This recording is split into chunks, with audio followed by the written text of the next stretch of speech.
আসসালামু আলাইকুম ওয়া রাহমাতুল্লাহি ওয়া বারাকাতুহু। বন্ধুগণ, আমি শাকাওয়াত আল রাওয়াবি বিডি থেকে। يا أيها الذين آمنوا لا يسخر قوم من قوم عسى أن يكونوا خيرا منهم। এখানে আল্লাহ পাক আমাদেরকে বলতেছে যে হে মুমিনগণ, কোনো কওম যাতে অন্য কওমকে উপহাস ঠাট্টা বিদ্রোহ না করে, হতে পারে তারা তাদের চেয়ে উত্তম। এই আয়াতে আল্লাহ পাক আমাদেরকে বুঝাইতে চাইতেছে যে উপহাস করা মানেই নিজের তাকওয়ার অভাব প্রকাশ করা। আপনি একজন ভালো মানুষ, কিন্তু আপনি অন্য আরেকজন মানুষকে উপহাস করতেছেন, অবজ্ঞা করতেছেন, অবহেলা করতেছেন, তার কোনো একটা কাজ নিয়ে, তার কোনো একটা হাতের লেখা ভুল নিয়ে, তার কোনো একটা কথার বাচন ভঙ্গি ভুল নিয়ে আপনি তাকে অবজ্ঞা করতেছেন, উপহাস করতেছেন। এটা আমাদের করা উচিত নয়। আজ আপনি যাকে অবজ্ঞা, উপহাস করতেছেন, অবহেলা করতেছেন, মনে রাখবেন হয়তো আল্লাহর কাছে সে আপনার থেকে অনেক অনেক বেশি প্রিয়। সেটা হয়তো আপনি জানেন না,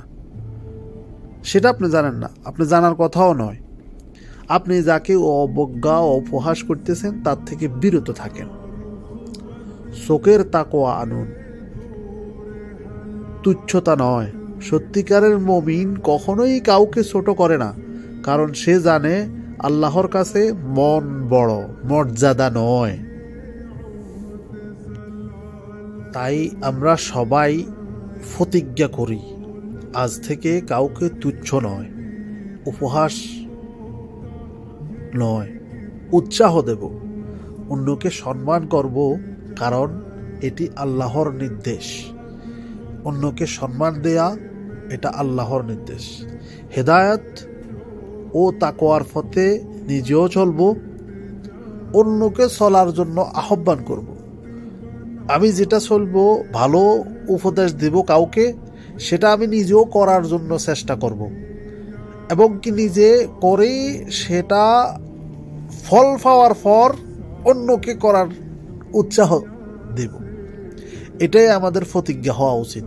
এবং আমাদের সন্তান, আমাদের ভাই, আমাদের বোন, আমাদের পাড়া প্রতিবেশী, যাকেই আমরা যেখানেই পাবো তাকেই সেখানে তার খারাপ যে দিকটা আমরা তাদেরকে ধরিয়ে দেব। সেটা আড়ালে, প্রকাশ্যে নয়, মানুষের সামনে নয়, মানুষের পিছনে তাকে গোপনে বলা।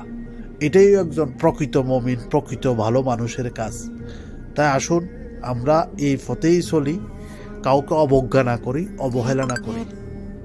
আল্লাহ হাফেজ, বারাকাল্লাহু ফিক ও জাযাকুমুল্লাহু খায়রান। আল্লাহ পাক আমাদেরকে এই সঠিক বুঝ দেওয়ার তৌফিক দান করুক, আমিন। ওমা তৌফিকা ইল্লা বিল্লাহ। সর্বশেষ আমি একটা কথা বলি, আমি আমার ভিডিওগুলোর মধ্যে যেই কথাগুলো বলি, যেই ভ্রান্তিগুলো আমার হয়, সবাই ক্ষমার দৃষ্টিতে দেখবেন। আর আমি আমাকে শুধরানোর জন্য আমি ভিডিওটা বানাইছি, আমি এই কথাগুলো বলতেছি। আল্লাহ পাক যাতে আমাকে তৌফিক দিয়ে আমি যাতে শুধরাইতে পারি। সবাই দোয়া করবেন এবং কেউ অবহেলা করবেন না। আল্লাহ পাক সঠিক বুঝ দান করুক।